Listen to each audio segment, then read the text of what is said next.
See if I bring these ends down to this end. That looks good.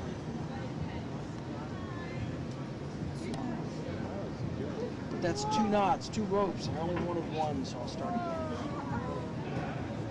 Sometimes I take it like this. Do me a favor, hold on to that for me. Perfect. See, that's rope with no ends. That's ends with no rope. If I bring it like this, blow on that. There you go. Sometimes it's the center. I snap my fingers and the center comes up. But most of the time it's the ends. So what I'll do is I'll take it just like this.